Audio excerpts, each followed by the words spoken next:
Welcome to another episode of Whitetail Rendezvous, coming to you 6 days a week as we interview whitetail experts and hear their traditions and personal stories of the hunt. Learn more about the latest gear, discover proven tips, and the latest strategies so you can make your next hunt a success. Now, here's your host, Bruce Hutchin. Whitetail Rendezvous is pleased to announce a partnership with GoHunt.com. Who's GoHunt.com? Well, if you're a DIY hunter, you need the information at GoHunt.com/insider. Why? Because it provides 4,200 profiles, every unit, every species, and every season. Furthermore, they give in-depth analysis, interactive maps, unit access, and seasonal trends. Draw odds are very important, and they give you the most accurate information in the business. All this is available when you go to GoHunt.com/insider. Make sure you use promo code WR when you join Insider. You'll get a $50 gift card for GoHunt.com Gear Shop. Remember, when you become a member of GoHunt.com/insider, you're going to get a $50 gift card to Go Hunt Gear Shop. What's in the gear shop? The best gear that you can buy for hunting the West. All in all, if you're hunting out West in 2018, GoHunt.com/insider is where you need to be to get all the research information. When you use promo code WR, Whitetail Rendezvous receives a small commission from GoHunt.com.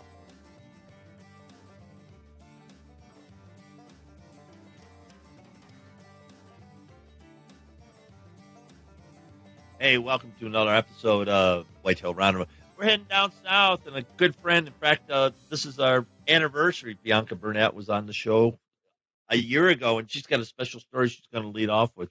Bianca, her humble hunt, you can find her on social media, and she's got a lot of things we're going to discuss because a lot of things have happened to her over the past year, and they're all good. And so, sister, welcome to the show.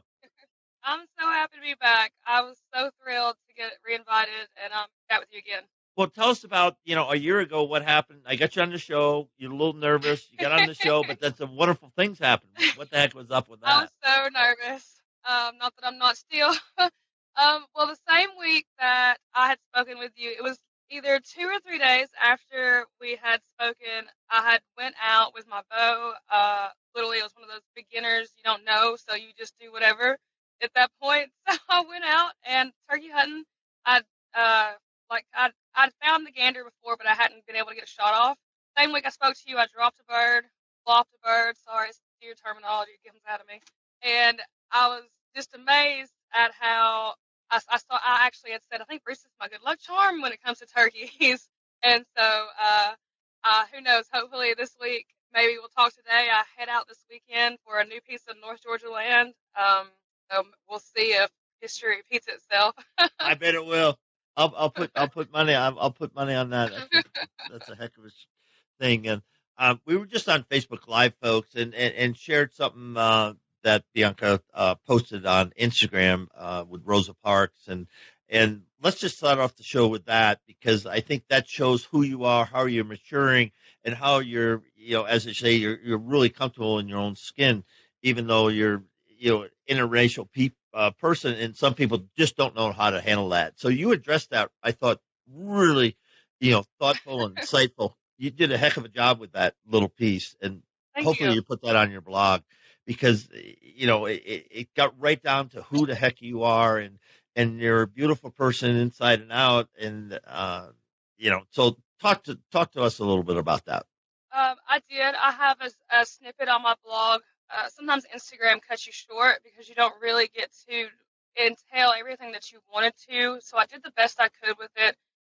It's a big thing in the world, in the industry right now. Just about everything about hunting is women in a lot of ways.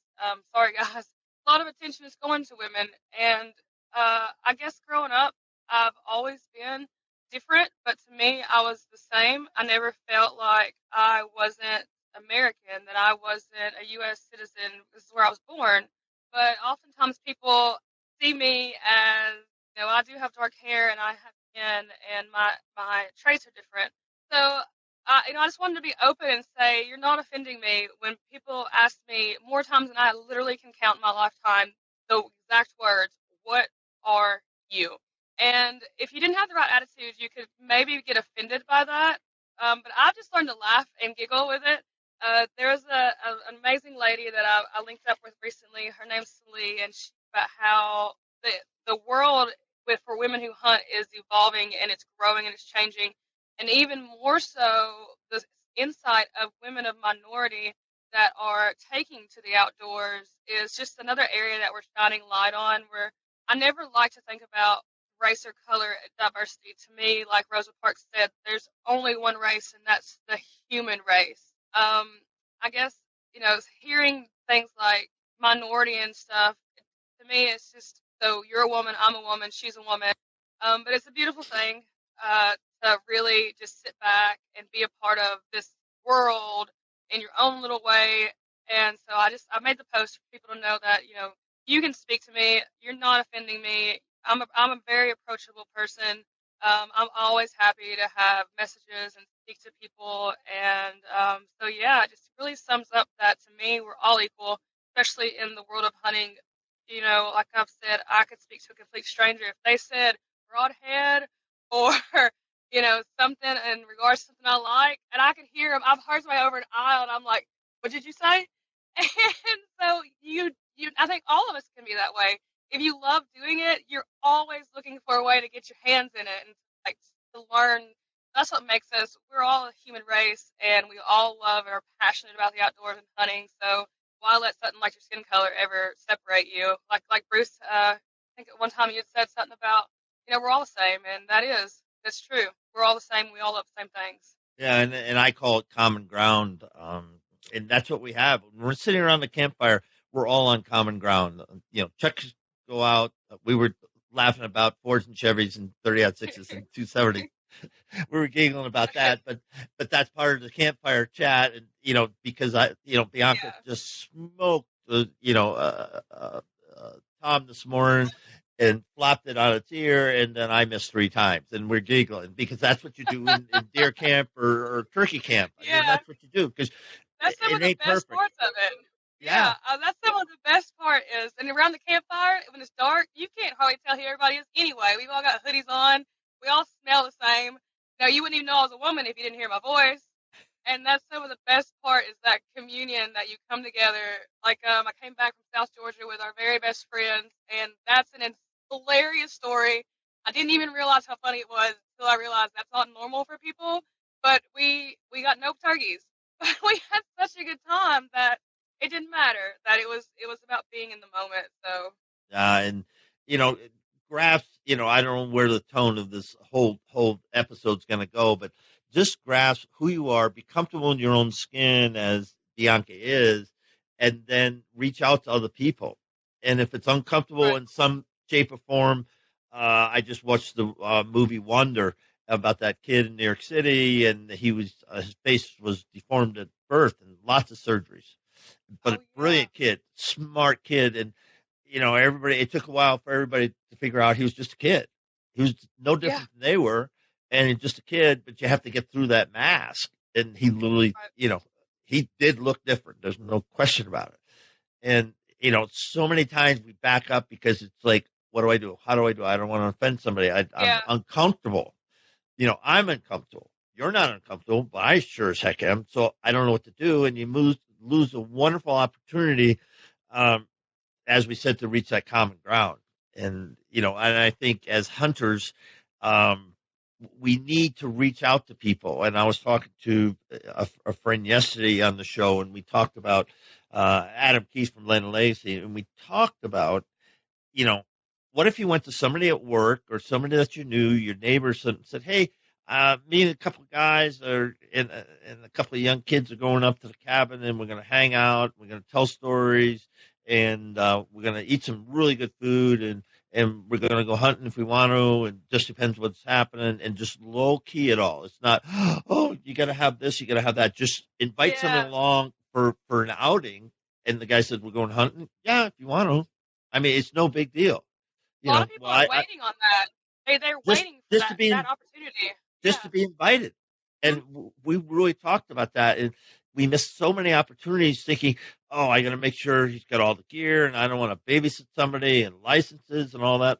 Forget that. Right. Just invite somebody along, and just say, go have fun, and you can't replicate what happens in deer camp or turkey camp or hunting camp. You cannot. I don't care if you could be Steven Spielberg. You could not replicate it. You can't do it. It's always something.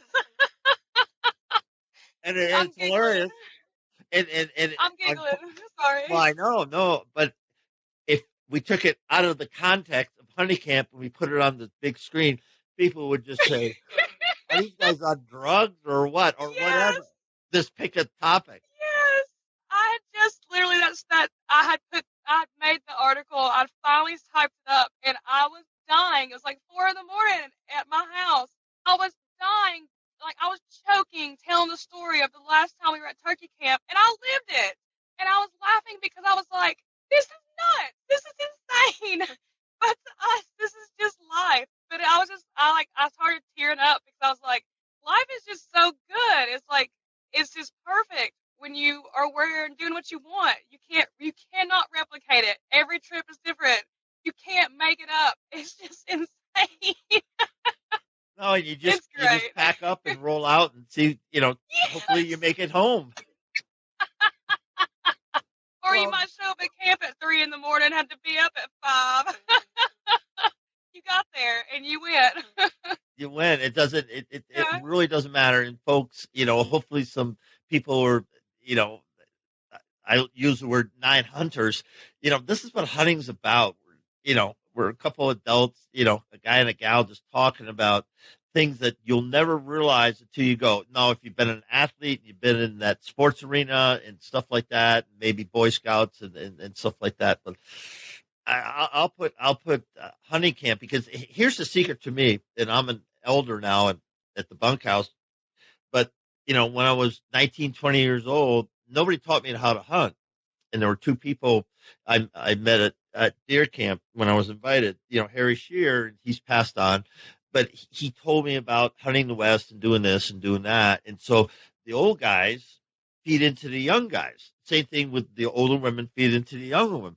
And you get into some serious discussions. It ain't all about hunting, folks, because in life it gets ugly. I mean, it does. In families, there's abuse, there's drugs, there's alcohol, there's just, I'm a train wreck. How am I going to get out of this thing? Those conversations do happen. Right. Yeah, maybe not. brings them out. It brings them out because all of a sudden they're safe. Nobody's going to judge you. Yes. Yes. Nobody's going to Feel judge you safe. at all. You're safe. And yeah, you always have fun and smile at deer camp. No, because somebody Yeah, doesn't you have do a the lot of dishes. sobering or sombering moments. Or or somebody woke you up when you're trying to get your last minute of sleep in, and you gotta be up, and you're like, "God, leave me alone." But there's some real life experiences you're out there with just you and the people you're with, and Yeah. that's what's beautiful. Well, it doesn't get any better. And you think about, you have some Native American in your lineage, and the elders everybody taught everybody. They had to teach them, because when they died, they had to know how to get back to the trail. They had to know how to cut up the buffalo, how to do all these things. They had to pass it on, and that's one thing that non-hunters, Raising a child. you'll never get that part, because you feel you're alone. And I read an interesting story the other day. The more we're close together on social media, the lonelier we're getting. Yes, yes, yes. I make a saying that says scroll less. I don't know if I didn't make it, but I just thought it. I was like, scroll less and live more. To have a social media platform like I do, and I'm constantly on there trying to connect and speak with people, I'm actually not on there as much as people probably think I am, and it's because you should get off your phone and leave that for at the house and time for work or whatever. And when you're out there, to just live in the moment, because you stop communicating with people and you can just do it over a phone. And you do. And then, when I'm doing all day sits during the rut, I'm on my phone. I'm trying to take, Instagram videos, or, a bird sitting on my, arrow or whatever. And, or you texted the guy, a mile away. What are you seeing? Because it's just, they're nuts. So, I'm guilty. Okay. I'm guilty. It's a balance. It's a very, very, very delicate balance, because as hunters, we should not be spending our time, and if it becomes a job, then it's no longer joy. And so you have to find that balance between continuing to provide people with what you promised them, but not stealing from your own happiness. I mean, I when I go to deer camp, I mean, you might not hear from me for 5 days. And I am taking pictures and things, but I want to remember that moment, and that's what we have to remember, or there's no point in doing it. Yeah, I know a very successful DIY whitetail hunter, and he refuses to go on camera. He refuses everything. I mean, when he loads up and hooks up his trailer and stuff and heads where, Yeah. He hunts multiple states, and he just, that's it. I know how to get a hold of him, but I know when he'll call me. I know when he'll call me, but it's just, he says, this is my hunt. He works hard, 8 months a Right. year, 4 months, the rest of the 4 months, he's hunting. I spoke with a lady. It's amazing. She actually designed this necklace I have on. She handmade it for me. And was right. I will never, ever, and you can hold me to this world, unless it's on like Steve Rennell level kind of thing.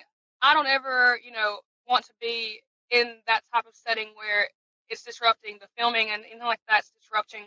Because I've talked to so many people and I've like said things like, oh, you're so successful and I'm just such a big fan. And, they're like, it's awful at times. It's not for everybody. And I really think I'm that kind of person. I'm nervous still talking to you right now. But like your friend said, you only have so many moments. Why would I want a cameraman to like, like spook or do something? Because I've heard crazy stories and I'm like, I thought they were like amazing and perfect, and like, no. And so it's for some people. Some people are really good at it, like really, really good at it. Like they make me just look at them like, how do you do that? And some of us, some of us aren't. Some of us are. I'm more of a loner. I'm more of a detached, and you might not speak to me, but I promise I'm not ignoring anybody. I promise that. But you have to. I speak about it in my blog where I specifically tell you my joy is when I am a detached, and that's what is a big thing you can read about, and a lot of the things I talk about is as a hunter, why are you hunting? What's your purpose? So that's what I was like really excited about talking to you again about. Things have changed and my views and goals have really, really progressed and evolved per se, but for the better. So I was so thrilled to get to chat with you again. Well, let's just stay right there and camp on that because so many things today. I'm thinking how I phrase it. So many things today, people are misconstrued. People get preconceived notions, expectations. As you said, when you have a double set, you got a guy hanging on your corner. You've been waiting, 10 days for that buck to come by or whatever, just to get a kill shot. B-roll is easy. All the rest, I mean, because unfortunately, if you put a show up there and don't have any harvest, don't have any kill shots, people kind of don't watch all the time. I mean, that's the reality of it. But then that is the reality of hunting. Like I know. It's like what do you actually, had it not been for you'll hear me say Rennell.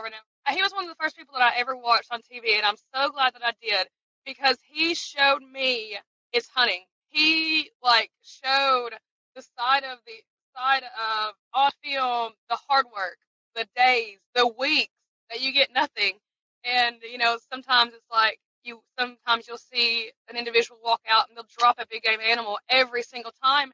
And that almost broke me. That almost made me give up because I thought I was doing something wrong. Because I thought that, why am I not able to do that? And in reality, they didn't tell you that they'd been there for 2 or 3 weeks or, all that backstory that took them to earn it. And it's like, why? Why are you leaving that out? That's what makes it amazing. It's the hard work. And so, I still, like we spoke last year, it's like a baby step. That's the joy of it. Like I specifically remember you saying last year, and you had encouraged me in the fact that even if at the time I had not harvested anything, and you had said to me about how it didn't matter, that it's about living and being in that moment and being out there. And so if you drop something, you drop it. If you don't, you're learning. So take it as it is. And that's what we have to do. And I'm just smiling, not because you're remembering some of the things I said, but how you matured. And folks, this lady's maturing quite fast because she's choosing to put herself out there. She's chosen, not choosing, chosen to say, okay, here's who I am. This is what I believe in.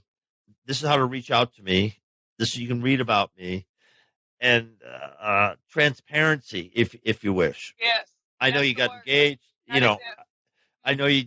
Did you get engaged this year? Is this a new thing? My fiance and I have been together going on 5 years. I'm so terrible with like numbers, and neither one of us really remember anniversary dates that much. We would have been engaged for going on 3 years now. Yeah, but transparency, like you said, that is gold. That is key. Transparency is everything, and it is a choice because you do take a risk. But the risk is worth it if you think that there's something good can come out of it. So I haven't had a choice but to mature and grow up. It was either mature and head in the right path and direction, or your voice and reason would be lost. And, what's the point? So, life kind of made me push and say, hey, if you're going to go be for this, you better be for this. If not, you better get out and get off board because there's a lot of room to grow. And it's every day. It's an everyday thing. Now, when you reach out to some, individual you're trying to get, learn from, how do you find a mentor? Oh my goodness. Okay. So, literally, it's such a double standard in the world because oftentimes a mentor for me is somebody that has taken the time and they've communicated with me, but we're not talking a couple days or a couple weeks. We're talking they have stayed consistently in communication with me through comments or sharing their story with me publicly for months. It's almost like they've invested, they've applied to be superior in my life without even knowing it. And the double standard is a lot of times women aren't that way for women. And I think, like you said, is we get scared about approaching each other. It goes without being said that there's different images that come up when you think about females who hunt, but a lot of times I've found that when it comes to females, I've had to go way out of my way generally to approach them, and it's almost like me saying, "Hey, I like you too. I think you're amazing. I want to be your friend," and it's almost like running a marathon to get. Not then we'd like each other. We'd already think each other were amazing, and we thought we were firing. But getting to speak to each other, it's so weird because sometimes I think that women have a hard time approaching each other. Just sad, which is why you can see I made a post the other day. My very best friend in life, that they're Team Vandergrift. They're with me all the time. That's who had that crazy turkey story this last weekend before last. Me and her worked together for over a year. The whole time liking each other, never speaking, and now I couldn't not live without her. That just shows you how women can be, and I really want to show that we don't have to be afraid to talk to each other. We're not going to bite each other's head off. That I understand that there are some women, but men are the same way, and we can't let that hold us back from taking a moment to communicate. Because who's to say you could have just made one of the best friends in your life sharing the same passion as you, and you didn't take 5 seconds to say, "Hey, I hope your day's good." That's all it takes. That's literally all it takes. And I've been present to it. Hey, I hope your day is going great. I really enjoyed your last post. Whatever they've done, and then it's like the floodgates open, and they've been wanting to talk to me too. And it was like, well, then. So people don't forget we're all human. Just say hey, and if what's the worst case scenario? They don't say hey back, and is it worth intentionally missing out on a friendship of a lifetime? I don't think so. And I don't either. You got a wealth of becoming. I guess that's the thing I'm sensing and hearing from you. You're becoming such a beautiful person, in the sense that you're growing in your confidence, and you have the ability now not only to allow yourself to be mentored, because none of us are perfect, but Right. you're in a point where you can start lifting up other people, and what a wonderful thing. Yeah, it's like you're right. It's like the trifecta, like the complete 180. It's more of a it's more of a gosh, it is reality. You can be surrounded by. I remember you specifically saying as many years as you've been hunting and as seasoned as you are, and I'm constantly bragging about like Bruce's, that's a very seasoned hunter. You even said yourself that you're still learning and you're still growing. And, my role now as a mentor to people, if you can even call it that, is more of a just be happy. Stop comparing yourself. I've heard a lot from women. Stop scrolling and live. It doesn't matter what the other girl did last week or what she did last year. Why does it matter? If you like what she did, tell her congratulations. Tell her how amazing she is and live your life by your standards. Hunt your hunt, live your day. And when people start doing that, like beautiful, beautiful things happen. I wrote a blog post about it actually not too long ago, and women were just firing off, and it was like, you mean to tell me all of y'all felt the same way and nobody has said it? It, and it's the same thing. We get scared of each other sometimes, and that's what I hope to see change in the future. That it's not a competition. It doesn't matter how many animals you've harvested. It don't even matter if you've harvested an animal at all. I know people that I had a really, really successful year, but who's to say that as for me, per se? For me, I was very pleased with my year. But had I not even killed, had I not got anything, I was still a hunter. Being a hunter doesn't mean a harvester. It means you're a hunter. And people, they discount themselves and they put themselves in the corner in the shadows because of numbers and states they've been in and this and that, and that's just so wrong. I mean, you're right. I'm very proud. I put a lot of hours into what I love, but I don't care if you've only went out hunting 2 days out of the season. That's 2 days that you went, and that's incredible. Be proud of what you do right here. Don't worry about what other people did, last year. Folks, along the way, Bianca, I knew her when we started Hurricane Jane, and now people are getting to know her as her humble hunt. And attached to that is come her foundation that she's creating, and how she's just giving back from the get go, and that in itself, she hasn't waited till all of a sudden everybody knows her name or she's on TV or doing whatever. At an ATA show and people, she's on stage, but she's starting right from today to give back, and you've heard some of her comments on that. But tell us about Beauty and a Bow. Well, let me start by saying that I'm a rifle chick. I grew up with rifles. I was a big steel 2A. I'm sitting here talking to you. I think I got like a shotgun and my bow and then a pistol on my waist. So for me to say that I am now a developing bow hunter is insane. I would have never thought that I would ever want to shoot a bow. And so I was fortunate enough. I had somebody put a bow in my hand last year.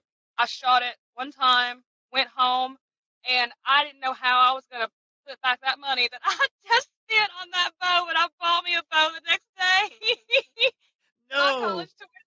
Yes.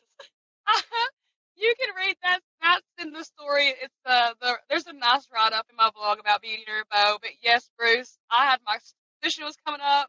My daughter's ball payment was due for basketball. They needed new sneakers. I still did not have like base layers for deer season coming up, but I was like, who cares? God, please send me some overtime. Even as a nurse, money gets tight. I didn't care. At that point, I had to have a bow. I was craving that bow. And then when I'm using it and I'm hearing my arrows land, and it makes me feel like a woman that I've never felt before out of any rifle that I've ever shot. When I harvested with my bow, it just did something for me. And so that's just me. And the issue is, well, what if I hadn't got that overtime? And what if, that buying that bow just meant somebody's not going to summer school, taking their summer semesters. I really was looking for a way. what was the need in the community? Like, because there are various women's organizations that are very, very, very prosperous right now, but what did we need? Not another repeat of what's already here, or, almost, putting a divider in the community. What do we have and what do we need was what I approached to that. And that's where, that's where it began. I was Maddie, one of my best friends I introduced you to. Me and her spent weeks on trying to figure this out. And with no avail, I never could get my heart to be set on what was my mission, specific, pinpoint, without issue. Kind of find out, we spent weeks and weeks burning our rubber tires, and I was laying in bed at 3, 4 in the morning. I couldn't sleep, and it just slammed me right in the face, like an 18-wheeler just hit me. And I was like, oh my God, Beauty and her bow. It was like, I almost didn't have a bow. I almost would not be a bow hunter right now. And then Beauty, I love the name Beauty because every time I see a woman with a bow, she gets a different level of beautiful to me. So the foundation is simple. It literally is basic. It's let's get a bow in the hands of any woman, young girl. I don't care if you're a college student, single mom, married mom with 2 kids. I don't care if you're a grandmother. If you have health issues and you can't shoot a compound bow, I'm looking to put a crossbow in your hand. Program is revolved around if you feel like, say, it's just not, right now's not the time. You couldn't get a bow right now. We give to our kids all the time, and we come up short often. Why wait till Christmas? Why wait till a birthday? Or why wait till something could come up and rob you of that opportunity again? So, my heart just the weight came off of it. I was like, oh, Beauty and her bow will offer a set number amount of brand new free bows applicants who they will be aboard, and that's how we'll choose who will receive the bows that year. And I wish I could give 100 bows away a year. I mean, it's thing. And then say somebody already has a bow, but it's below standard for what I would want somebody to hunt with. So, and I say that as in if you have a bow that's 20 years old and you already don't know how to use a bow, that's probably not an ideal setup for you. But hey, somebody else could maybe use that bow. So it's almost like I want to implement a pass down. So while somebody else might be waiting to get their brand new bow, you might have the option of passing yours to them while they're waiting to get their brand new one and they don't have one. A lot of things going on in my head. I finally raised the money, filed for a 5013C status, and so I'm just really excited.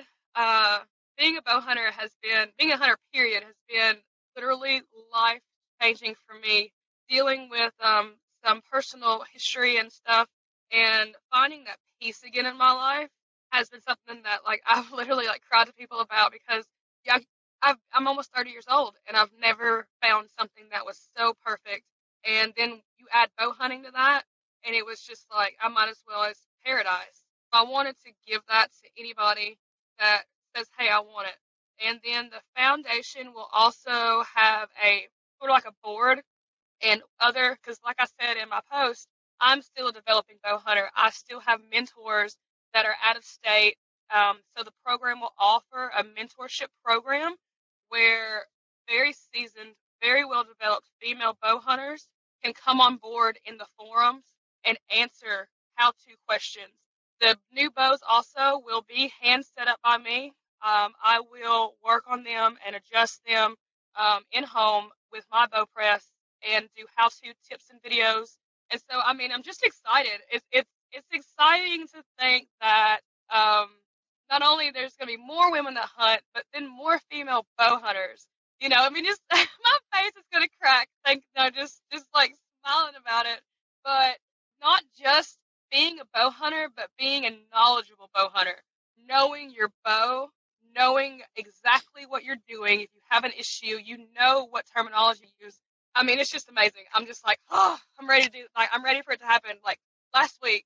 So Beauty and Her Bow Foundation will hope to be seen at a couple of the upcoming expos at the end of the year.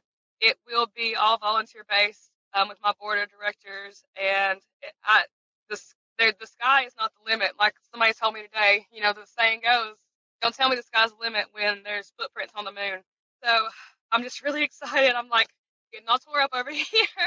it's a beautiful thing. One of the quotes says, when women come together with the intent to build women, beautiful, beautiful things happen. And I really just want to give what I have now, because I can't really say that my life would be, I can't really say that my life would be quite as complete right now, had I not picked up what I do now. So I'm just really thankful.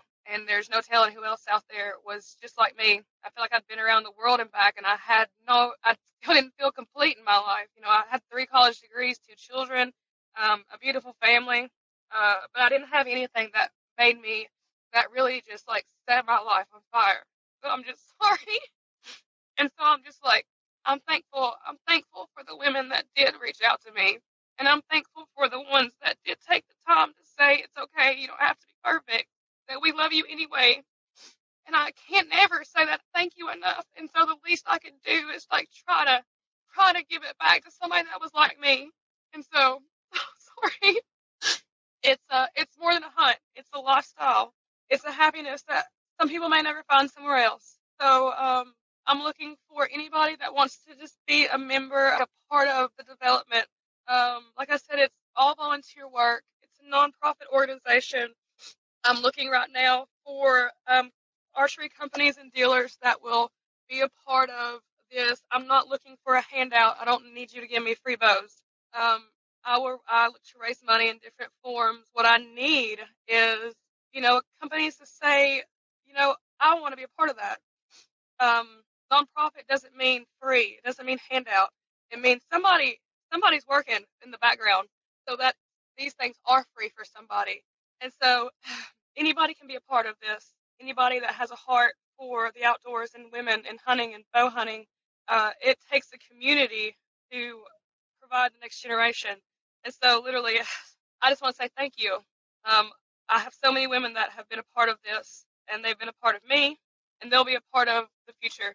And so that's what, like in our hunter safety course, it says a true outdoorsman, a true sportsman, they look to give back, to educate, and to learn and to teach. Because what's going to happen if we don't? What our traditions and our love is just going to disappear.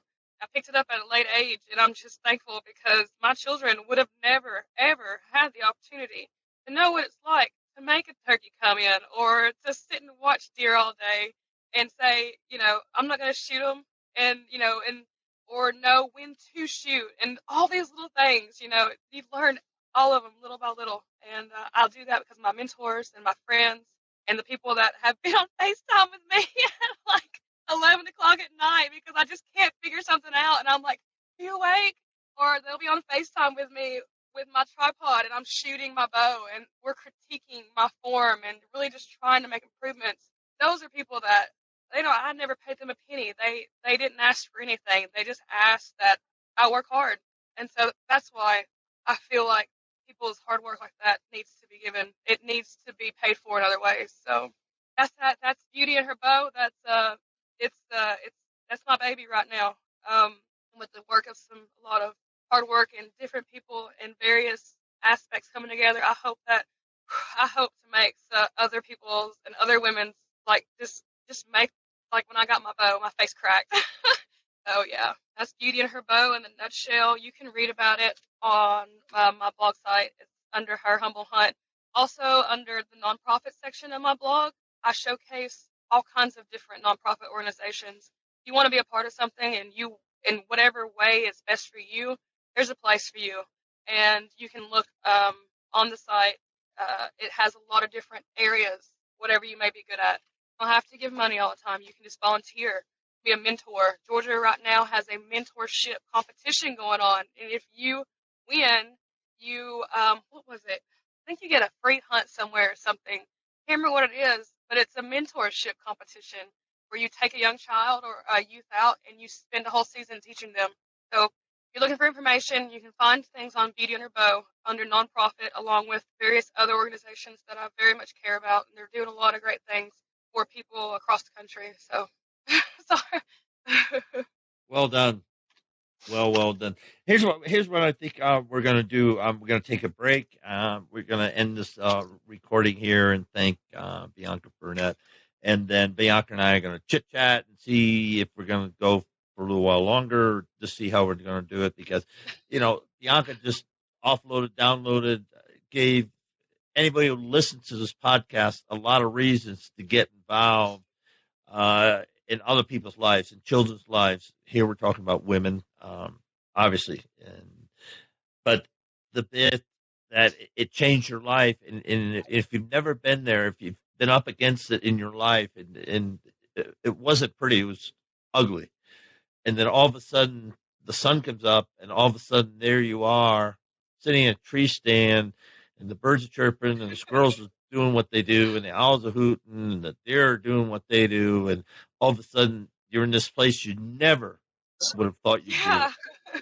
Never would have thought you'd be. And you can't transform that. I can't give you a pill. You can't watch a movie. You can't watch a video.